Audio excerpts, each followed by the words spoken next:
Good morning बच्चों। आज मैं आपके सामने तृतीय भाग लेकर उपस्थित हूँ।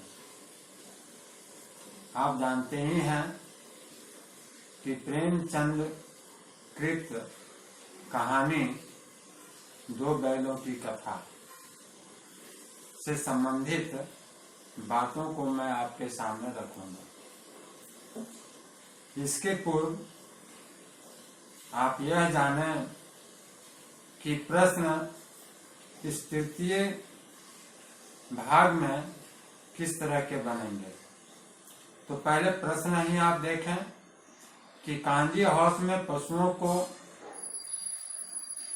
किस परिस्थितियों के साथ जोड़कर रखा जाता था। कहने का मतलब पशुओं की जो दुर्दशा थी उसका आप वर्णन करें। दूसरा प्रश्न, इससे पहले हीरा मोती किस किसके आश्रय में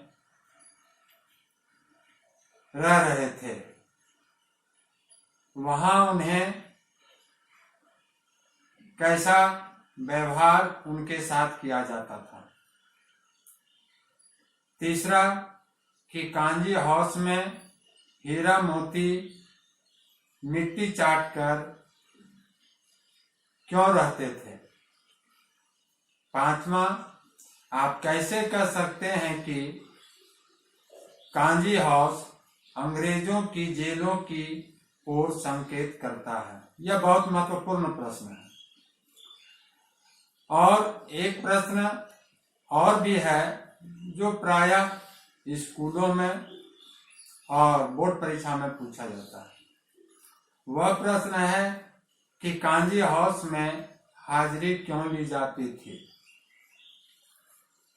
तो बच्चों, ये तो इस तृतीय अनुच्छेद से बनने वाला प्रश्न हुआ। अब आइए कि इस अनुच्छेद में कौन कौन सी बातें हैं, इस पर हम लोग आपस में विचार करें। कांजी हाउस एक प्रकार से पशुओं की जेल थी। उसमें ऐसा, या यूं कहें कि ऐसे आवारा पशु होते थे जो दूसरों के खेतों में घुसकर फसल नष्ट कर देते थे। अतः कांजी हाउस के मालिक का यह दायित्व होता था कि वह उन्हें जेल में सुरक्षित रखे तथा भागने न दें। इस कारण हर रोज उनकी हाजिरी आने की उपस्थिति ली जाती थी। बच्चों, आप इस अनुच्छेद में यह भी देखेंगे कि कांजी हाउस में पशुओं की हालत बहुत शोचनीय थी, दयनीय थी। सबके सब भूखे प्यासे रहते थे। उन्हें कई दिनों से खाने को कुछ नहीं मिलता था। इस कारण वे मुर्दों की तरह जमीन पर पड़े रहते थे।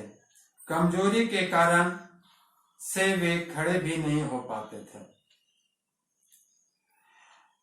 कहानी परतंत्र भारत की दुर्दशा दिखाने के लिए लिखी गई है, जैसा कि आपको मैंने प्रारंभ में ही बतला दिया था।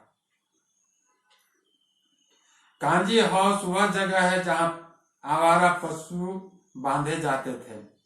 इसके मालिक पशुओं के साथ ऐसी क्रूरता दिखाते थे जो कि विदेशी शासकों की क्रूरता की याद दिलाती है।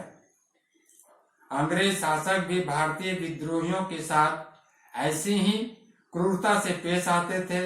इसलिए हम कह सकते हैं कि यह चित्रण अंग्रेजों की जेल की याद पुनः याद कराती है। कांजी हाउस से पहले हीरा मोती झूरी और गया के आश्रय में रहते थे। झूरी के घर में तो उन्हें किसी तरह की कोई तकलीफें नहीं थी, परंतु गया के घर में उन्हें अपनापन तो नहीं मिला और न ही भर पेट खाने को अन्न ही प्राप्त हुआ। वे दोनों आश्रयदाता कांजी हाउस के मालिक में कांजी मालिक के हाउस से अच्छे थे। यहाँ पर आपको एक प्रश्न पूछा गया होगा कि टकटकी लगाने का आशय क्या है, या टकटकी लगाने का मुहावरा क्या है। बच्चों, टकटकी लगाने का अर्थ यह है कि किसी भी रूप में आशा लगाए रखना। हीरा मोती कांजी हाउस में भूख मिटाने के लिए मिट्टी चाटना शुरू कर दी। तो इन प्रश्नों से संबंधित ये सारी बातें थी। अब आइए कि इस तृतीय भाग में केवल एक ही संकेत बिंदु बनता है, इसे आप ध्यान से सुने। कांजी हाउस में उन्हें दिन भर खाने को कुछ न मिला। वह पहले से कई भैंसें, बकरियां तथा गधे थे। सभी के सभी भूखे प्यासे मुर्गों की तरह पड़े हुए थे। भूख के मारे हीरा मोती ने दीवार की मिट्टी चाटनी शुरू कर दी। रात के समय हीरा के मन में विद्रोह की भावना जाग उठी। उसने बड़े जोर से बाड़े की कच्ची दीवार पर अपने नुकीले सींग से वार किया। इस वार में कुछ मिट्टी गिर जाती। इतने में चौकीदार लालटेन लेकर वहां पहुंच जाता। उसने हीरा का उद्दंडता देखकर उसे कई डंडे मारे और उसे मोटी रस्सी से बांध दिया। मोती ने उसे चिढ़ाया। हीरा ने जवाब दिया, बंध गए तो क्या हुआ? अगर दीवार टूट जाती तो कई जाने आजाद हो जाती। अब मोती को भी जोश आ गया। उसने बड़े जोर से और जोश से दीवार में सींग मारने शुरू कर दी। 2 घंटे जोर आजमाइश करने के बाद उसने लगभग आधी दीवार गिरा दी। अब जानवरों की जान में जान आई। सबसे पहले घोड़ियां भाग निकली, फिर बकरियां, फिर भैंसें। गधे आखिर गधे नहीं थे।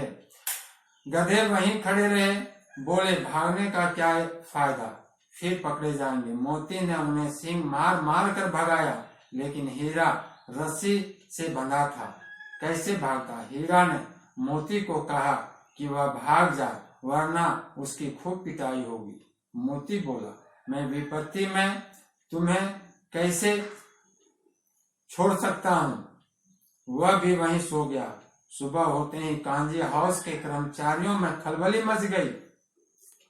उन्होंने मोती की खूब मरम्मत की और उसे मोटी रस्सियों से बांध दिया। तो बच्चों, इस तृतीय भाग में इतनी सी बातें थीं। अब आगे और अंतिम भाग जो बचा है वह मैं आपको पुनः आगामी कक्षा में बतलाऊंगा और इससे संबंधित प्रश्न भी दूंगा तथा अतिरिक्त प्रश्न भी आपसे पूछे जाएंगे संपूर्ण पाठ के आधार पर। तो आज के लिए बच्चों धन्यवाद, फिर मिलेंगे।